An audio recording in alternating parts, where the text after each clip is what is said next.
So good afternoon everyone. जैसा कि आप सब देख ही चुके हो कि कितने ज़्यादा कोरोना के केसेस बढ़ रहे हैं, तो उसको देखते हुए कि इस वीक की क्लासेस हम ऑनलाइन ही कंडक्ट कराएंगे ताकि सब कोई सेफ रहे अपने घर के ऊपर। तो चलो हम आज के टॉपिक को शुरू करते हैं। तो आज का जो हमारा टॉपिक है वो है elevation in boiling point.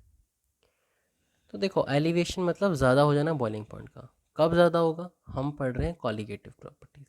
Colligative properties कौन सी प्रॉपर्टीज़ होती थी? जो कि नंबर ऑफ सॉल्यूट पर डिपेंड करती हैं कि कितना अमाउंट में सॉल्यूट है, नहीं है। तो जैसे ही मैं किसी नॉन वोलेटाइल सॉल्यूट, मतलब जिसके वेपर्स नहीं बनते हैं, उसको वोलेटाइल सॉल्वेंट के अंदर डालूंगा तो मेरा बॉइलिंग पॉइंट क्या हो जाएगा? इंक्रीज़ हो जाएगा। यही ये कहता है एलिवेशन इन बॉइलिंग पॉइंट। तो ऑब्वियस ही बात है, जब मैं सॉल्यूट को डाल दूंगा तो सॉल्यूशन बन जाएगा और उसका बॉइलिंग पॉइंट ज़्यादा होगा। तो बॉइलिंग पॉइंट ऑफ सॉल्यूशन ज़्यादा है, सॉल्वेंट का काम है, तो कितना ज़्यादा हम कैसे निकालेंगे? दोनों को माइनस करके निकालेंगे। सिंपल। अगला, अगर हम इसका एक ग्राफिकल रिप्रेजेंटेशन देखें तो हम सबको पता है कि वेपर प्रेशर को हमने लिया है वाई एक्सिस पे और जेड एक्सिस पे हमने लिया है टेम्परेचर को। अब ये तो सबको पता है भाई, जब लिक्विड स्टेट में हमारा सॉल्वेंट होगा तो उसके वेपर प्रेशर कम होता है क्योंकि वेपर्स होते ही नहीं है। अब धीरे धीरे जैसे जैसे मैं टेम्परेचर को बढ़ा रहा हूँ, ये धीरे धीरे क्या हो रहा है? राइज हो रहा है इसका वेपर प्रेशर। और कहाँ हम बॉइलिंग पॉइंट नापेंगे? जब ये 1 atm के बराबर हो जाएगा। क्लियर है सबको यहाँ तक? अब देखो, जब ये 1 atm के बराबर हो जा रहा है उस पॉइंट को हम बॉइलिंग पॉइंट बोल रहे हैं। अब वहाँ से जो हम टेम्परेचर पे लाइन ड्रॉ करेंगे वही हमारा बॉइलिंग पॉइंट हो जाएगा। किसका? सॉल्वेंट का, क्योंकि वाला हमने किसके लिए बनाया? सॉल्वेंट के लिए बनाया। लेकिन आप देख सकते हो मैंने सॉल्यूशन वाली जो डॉट है उसको बहुत नीचे बनाया, लाइन को बहुत नीचे बनाया। क्यों नीचे बनाया? क्योंकि जैसे ही मैं नॉन वोलेटाइल सॉलिड को डालता हूँ तो मेरा वेपर प्रेशर भी कम हो जाता था। हमने पढ़ा था ना लोवरिंग ऑफ वेपर प्रेशर के अंदर। अब धीरे धीरे टेम्परेचर इसका भी राइज करूँगा तो ये भी एक जगह जाएगा और 1 atm के बराबर हो जाएगा। और वहाँ पर जो टेम्परेचर होगा वो टी सॉल्यूशन होगा। और इन्हीं दोनों के गैप को तो मैं डेल्टा टी बोल रहा हूँ, या कितना एलिवेशन हो गया है टेम्परेचर के अंदर, कितना बॉइलिंग पॉइंट आपका बढ़ गया है। यहाँ तक हमने देख लिया। अगर हम आगे देखें तो देखो, ये जो एलिवेशन है कि कितना ज़्यादा हो जा रहा है बॉइलिंग पॉइंट, ये डायरेक्टली प्रोपोर्शनल होता है आपका कॉलिगेटिव प्रॉपर्टी, कितना अमाउंट ऑफ सॉल्यूट होगा।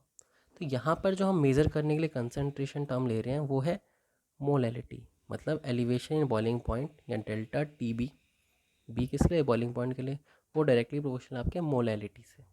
हमने शुरुआत में देखा था ना, मोलैलिटी क्या होता है? Number of moles of solute in 1 kg of solvent.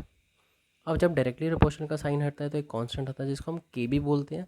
उसका दूसरा नाम है मोलर एलिवेशन कांस्टेंट, या इसको एबिस्कोपिक कांस्टेंट भी बोलते हैं। अब पेपर के अंदर जब भी ज़्यादातर क्वेश्चन आता है तो मोलर एलिवेशन कांस्टेंट ना देकर वो एबिस्कोपिक कांस्टेंट ही बोलता है हर बार। अब अगर हम यूनिट की बात करें कि भाई इस के की यूनिट क्या होगी, इससे पहले मैं आप सबको बता दूं, जो के है, ये के बी जो है आपका, यहाँ पर आप के बी कर लेना, के एफ नहीं है यहाँ पर, ये के बी है। के बी जो है आपका, ये डिपेंड करता है नेचर ऑफ सॉल्वेंट के ऊपर। जैसे पानी होगा, आप घोल सकते हो बेंजीन के अंदर चीज़ों को, घोल सकते हो केरोसिन में घोल सकते हो, अलग अलग चीज़ों में घोल सकते हो। तो ये सबके लिए अलग अलग होगा। पानी का कोई और चीज़, कोई और वैल्यू होगी इसकी, आपका बेसिकली केरोसिन के लिए अलग वैल्यू होगी। तो अगर मैं इसकी यूनिट निकालने जाऊँ, so if we talk about the unit of K B, तो के बी की यूनिट कैसे निकालेंगे? तो पहली बात तो यहाँ हमने के बी ऑलरेडी कर लिया था। तो देखो, के बी की यूनिट कैसे निकलेगी? अगर मैं के बी को इस तरफ रहने दूँ और क्रॉस मल्टीप्लाई करता हूँ तो मेरे क्या आएगा? डेल्टा टी अपॉन में मोलैलिटी। अब डेल्टा टी की यूनिट तो आपको पता है क्या होगी? केल्विन, क्योंकि टेम्परेचर की ऐसे यूनिट क्या होती है? केल्विन। मोलैलिटी क्या होती है? मोल पर केजी।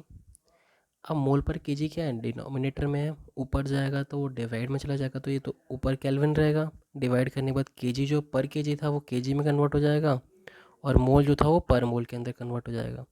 तो ये तो हो गई आपकी के बी की यूनिट। के बी की यूनिट क्या है? के केल्विन के जी पर मोल।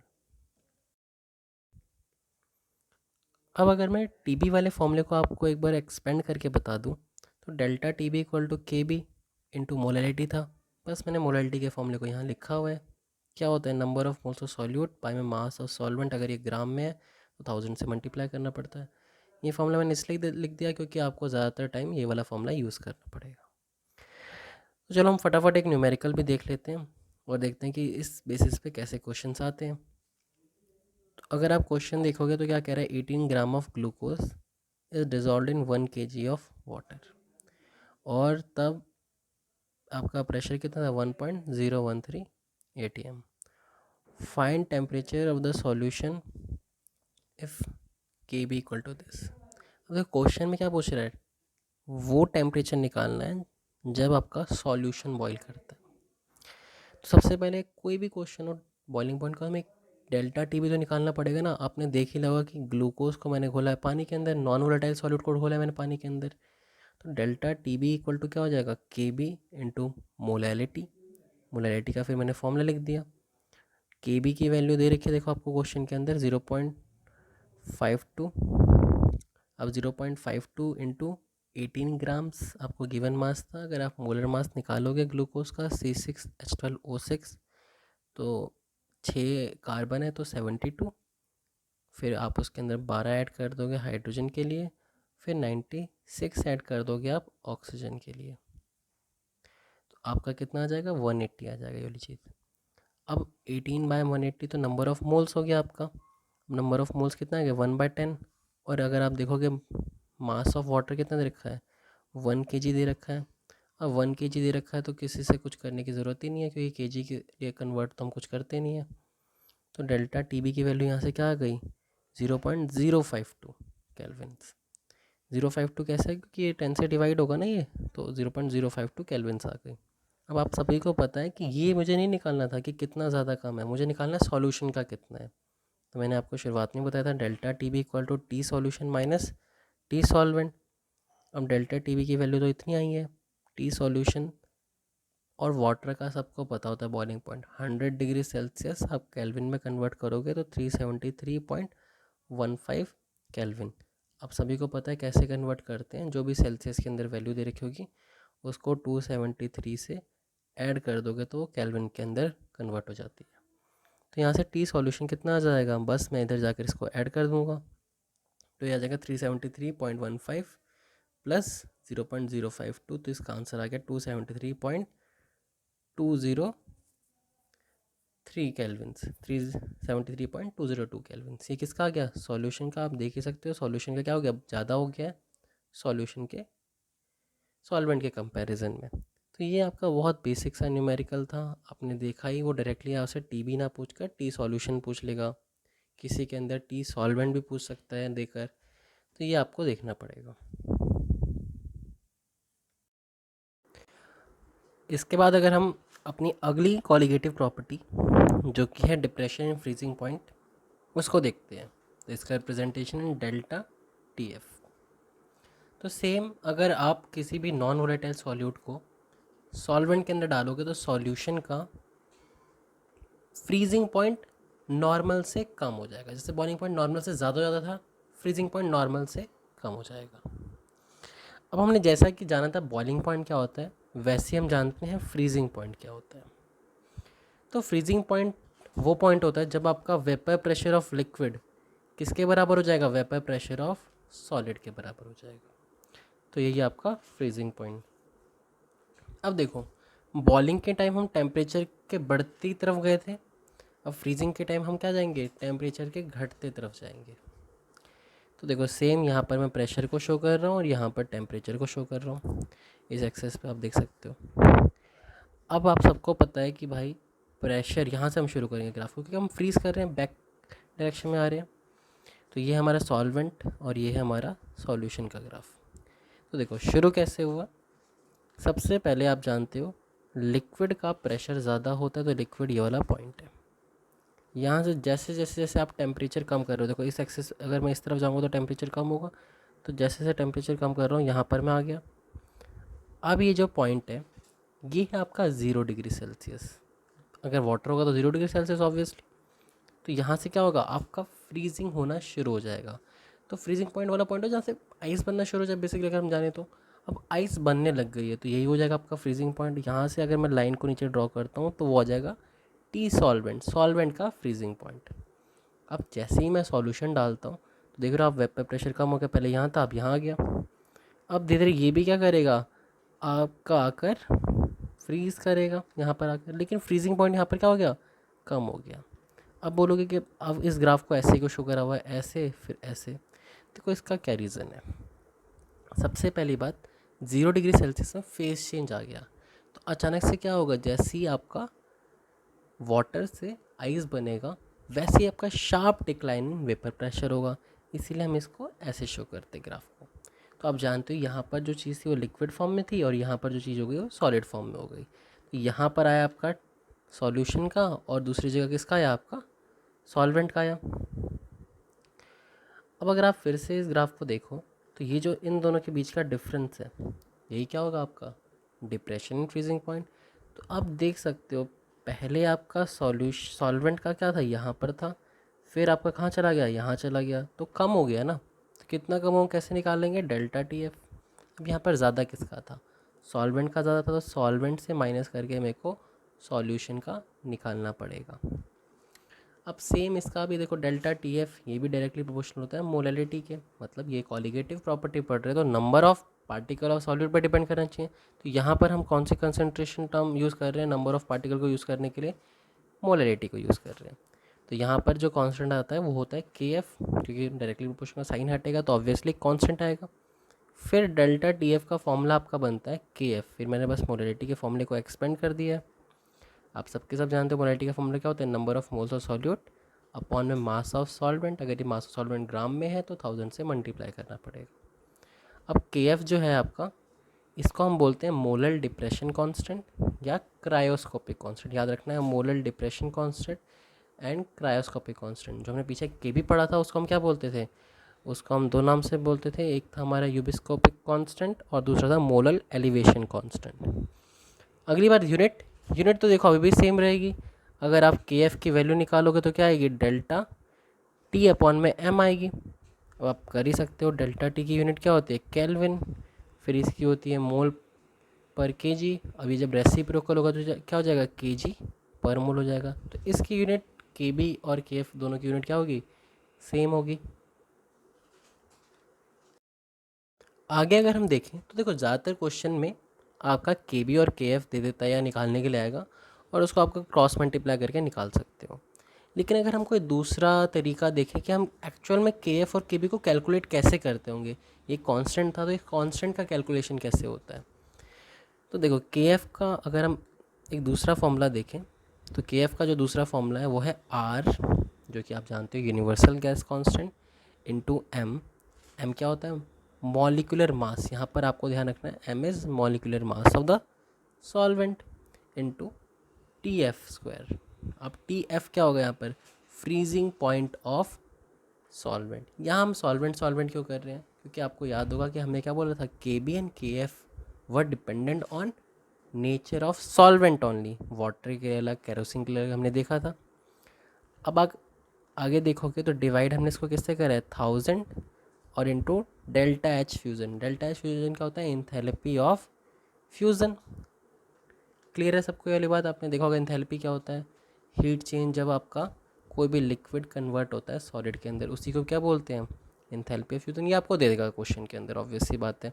आर आपको पता होगा, मॉलिक्यूलर मास आप निकाल सकते हो, और डेल्टा टी एफ भी आपको गिवन होगा। बेसिकली सारी चीज़ें गिवन होंगी, और जो नहीं होगा उसको आपको ऑलरेडी नोन होता है, और आप के एफ की वैल्यू निकाल लोगे।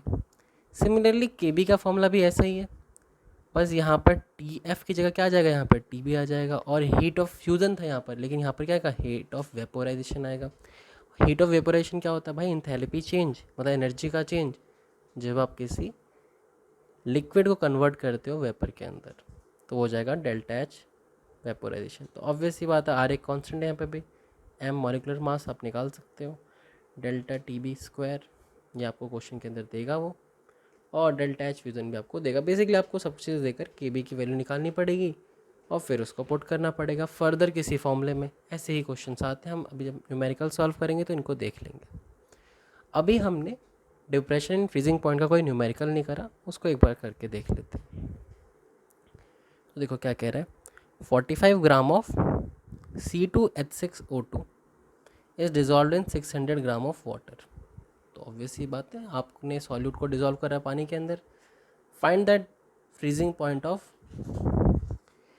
अब डिप्रेशन एंड फ्रीजिंग पॉइंट आपको फाइंड करने के लिए बोल रहे डेल्टा टी एफ और freezing point of solution. Delta T F भी निकालो और फ्रीजिंग पॉइंट ऑफ सॉल्यूशन भी निकालो। इसके लिए आपको के एफ की वैल्यू दे रहा है 1.86 केल्विन के जी पर मोल। तो हम सीधा फॉर्मूला पे लगा देंगे delta T F equal to K F into molality. फिर डेल्टा टी एफ के फॉर्मूले में के एफ की वैल्यू डालेंगे, फिर मोलैलिटी निकालेंगे। मोलैलिटी कैसे निकालेंगे? पहले नंबर ऑफ मोल्स निकालेंगे सॉल्यूट के। कैसे निकलेंगे? तो देखो 45 आपका गिवन मास है, इसका आप मोलर मास निकालोगे तो आएगा 62। ये आ गया नंबर ऑफ मोल्स। फिर आपको मास ऑफ सॉल्वेंट कितना दे रखा है? 600 ग्राम। देखो 600 ग्राम था तो हमने 1000 से मल्टीप्लाई भी कर दिया ताकि केजी में कन्वर्ट हो जाए। फिर जो आपका आंसर आएगा यहाँ पे सॉल्व करके तो वो आएगा 2.2 केल्विन्स। अब उसके बाद अगर आप टी एफ आप जानते हो, डेल्टा टी एफ तो आपने निकाल लिया, एक पार्ट तो आपने सॉल्व कर लिया। डेल्टा टी एफ था क्या? यहाँ पर मैंने बताया था कि T solvent minus T solution होता है, क्योंकि सॉल्वेंट का ज़्यादा डिप्रेशन हो जाता है सॉल्यूशन के अंदर। तो यहाँ पर हमें ध्यान रखना है कि दोनों के फॉर्मूले में हल्का सा अंतर है। डेल्टा टी बी के अंदर क्या था? यहाँ पर आपका सॉल्यूशन था और फिर यहाँ पर सॉल्वेंट था, लेकिन यहाँ पर इसके केस में सॉल्वेंट पहले है फिर सॉल्यूशन है। तो सिंपल सी बात है, सॉल्वेंट का तो आप हर कोई जानता है, वाटर का फ्रीजिंग पॉइंट कितना होता है? 0 डिग्री सेल्सियस और 273 केल्विन। मैंने अभी आपको बताया कि किसी भी सेल्सियस के अंदर अगर आप 273 को ऐड कर दोगे तो वो केल्विन के अंदर कन्वर्ट हो जाता है। तो ये 2.2 आ रखा था। अब यहाँ से आपका टी सॉल्यूशन कितना आ गया? अब मैं टी सॉल्यूशन को इधर ले जाऊँगा और इसको इधर आकर माइनस कर दूँगा। तो माइनस करने के बाद जो मेरा आंसर आएगा वही क्या होगा? मेरा डिप्रेशन इन फ्रीजिंग पॉइंट के बाद जो सॉल्यूशन का फ्रीजिंग पॉइंट बचा वो होगा। देखो आप देख भी सकते हो लास्ट में, अगर आप आंसर में देखोगे तो हम 273 से माइनस कर रहे हैं सॉल्यूशन करने के लिए, तो ऑब्वियसली बात है उसका क्या होगा? कम हो गया होगा, क्योंकि उसके अंदर हमने क्या डाला है? नॉन वोलेटाइल सॉल्यूट डाला है। तो इसके बाद हमारी एक कॉलिगेटिव प्रॉपर्टी और रहती है, उसको हम फिनिश कर लेंगे। So good afternoon everyone. जैसा कि आप सब देख ही चुके हो कि कितने ज़्यादा कोरोना के केसेस बढ़ रहे हैं, तो उसको देखते हुए कि इस वीक की क्लासेस हम ऑनलाइन ही कंडक्ट कराएंगे ताकि सब कोई सेफ़ रहे अपने घर के ऊपर। तो चलो हम आज के टॉपिक को शुरू करते हैं। तो आज का जो हमारा टॉपिक है वो है एलिवेशन इन बॉइलिंग पॉइंट। तो देखो एलिवेशन मतलब ज़्यादा हो जाना बॉइलिंग पॉइंट का। कब ज़्यादा होगा? हम पढ़ रहे हैं कॉलिगेटिव प्रॉपर्टीज़। कॉलिगेटिव प्रॉपर्टीज़ कौन सी प्रॉपर्टीज़ होती थी? जो कि नंबर ऑफ़ सॉल्यूट पर डिपेंड करती हैं कि कितना अमाउंट में सॉल्यूट है नहीं है। तो जैसे ही मैं किसी नॉन वोलेटाइल सॉल्यूट मतलब जिसके वेपर्स नहीं बनते हैं उसको वोलेटाइल सॉल्वेंट के अंदर डालूंगा तो मेरा बॉइलिंग पॉइंट क्या हो जाएगा? इंक्रीज़ हो जाएगा। यही ये कहता है एलिवेशन इन बॉइलिंग पॉइंट। तो ऑब्वियस ही बात है, जब मैं सॉल्यूट को डाल दूंगा तो सॉल्यूशन बन जाएगा और उसका बॉइलिंग पॉइंट ज़्यादा होगा। तो बॉइलिंग पॉइंट ऑफ सॉल्यूशन ज़्यादा है, सॉल्वेंट का काम है, तो कितना ज़्यादा हम कैसे निकालेंगे? दोनों को माइनस करके निकालेंगे, सिंपल। अगला अगर हम इसका एक ग्राफिकल रिप्रेजेंटेशन देखें तो हम सबको पता है कि वेपर प्रेशर को हमने लिया है वाई एक्सिस पे और जेड एक्सिस पे हमने लिया है टेम्परेचर को। अब ये तो सबको पता है भाई, जब लिक्विड स्टेट में हमारा सॉल्वेंट होगा तो उसके वेपर प्रेशर कम होता है क्योंकि वेपर्स होते ही नहीं है। अब धीरे धीरे जैसे जैसे मैं टेम्परेचर को बढ़ा रहा हूँ, ये धीरे धीरे क्या हो रहा है? राइज हो रहा है इसका वेपर प्रेशर। और कहाँ हम बॉइलिंग पॉइंट नापेंगे? जब ये 1 atm के बराबर हो जाएगा। क्लियर है सबको यहाँ तक? अब देखो जब ये 1 atm के बराबर हो जा रहा है उस पॉइंट को हम बॉइलिंग पॉइंट बोल रहे हैं। अब वहाँ से जो हम टेम्परेचर पे लाइन ड्रॉ करेंगे वही हमारा बॉइलिंग पॉइंट हो जाएगा। किसका? सॉल्वेंट का, क्योंकि केवल हमने किसके लिए बनाया? सॉल्वेंट के लिए बनाया। लेकिन आप देख सकते हो मैंने सॉल्यूशन वाइज जो डॉट है उसको बहुत नीचे बनाया, लाइन को बहुत नीचे बनाया। क्यों नीचे बनाया? क्योंकि जैसे ही मैं नॉन वोलेटाइल सॉलिड को डालता हूँ तो मेरा वेपर प्रेशर भी कम हो जाता था। हमने पढ़ा था ना लोवरिंग ऑफ वेपर प्रेशर के अंदर। अब धीरे धीरे टेम्परेचर इसका भी राइज करूँगा तो ये भी एक जगह जाएगा और 1 atm के बराबर हो जाएगा। और वहाँ पर जो टेम्परेचर होगा वो टी सॉल्यूशन होगा। और इन्हीं दोनों के गैप को तो मैं डेल्टा टी बोल रहा हूँ, या कितना एलिवेशन हो गया है टेम्परेचर के अंदर, कितना बॉइलिंग पॉइंट आपका बढ़ गया है। यहाँ तक हमने देख लिया। अगर हम आगे देखें तो देखो ये जो एलिवेशन है कि कितना ज़्यादा हो जा रहा है बॉइलिंग पॉइंट, ये डायरेक्टली प्रोपोर्शनल होता है आपका कॉलिगेटिव प्रॉपर्टी कितना अमाउंट ऑफ सॉल्यूट होगा। तो यहाँ पर जो हम मेज़र करने के लिए कंसंट्रेशन टर्म ले रहे हैं वो है मोलैलिटी। मतलब एलिवेशन इन बॉइलिंग पॉइंट या डेल्टा टी बी, बी किस लिए, बॉइलिंग पॉइंट के लिए, वो डायरेक्टली प्रोपोर्शनल आपके मोलैलिटी से। हमने शुरुआत में देखा था ना मोलैलिटी क्या होता है, number of moles of solute in 1 kg of solvent. अब जब डायरेक्टली प्रोपोर्शनल का साइन हटता है तो एक कांस्टेंट आता है जिसको हम के बी बोलते हैं, उसका दूसरा नाम है मोलर एलिवेशन कांस्टेंट, या इसको एबिस्कोपिक कांस्टेंट भी बोलते हैं। अब पेपर के अंदर जब भी ज़्यादातर क्वेश्चन आता है तो मोलर एलिवेशन कांस्टेंट ना देकर वो एबिस्कोपिक कांस्टेंट ही बोलता है हर बार। अब अगर हम यूनिट की बात करें कि भाई इस के की यूनिट क्या होगी, इससे पहले मैं आप सबको बता दूं जो के है, ये के बी जो है आपका, यहाँ पर आप के बी कर लेना, के एफ नहीं है यहाँ पर, ये के बी है। के बी जो है आपका, ये डिपेंड करता है नेचर ऑफ सॉल्वेंट के ऊपर। जैसे पानी होगा, आप घोल सकते हो बेंजीन के अंदर चीज़ों को, घोल सकते हो केरोसिन में घोल सकते हो, अलग अलग चीज़ों में घोल सकते हो। तो ये सबके लिए अलग अलग होगा। पानी का कोई और चीज़, कोई और वैल्यू होगी इसकी, आपका बेसिकली केरोसिन के लिए अलग वैल्यू होगी। तो अगर मैं इसकी यूनिट निकालने जाऊँ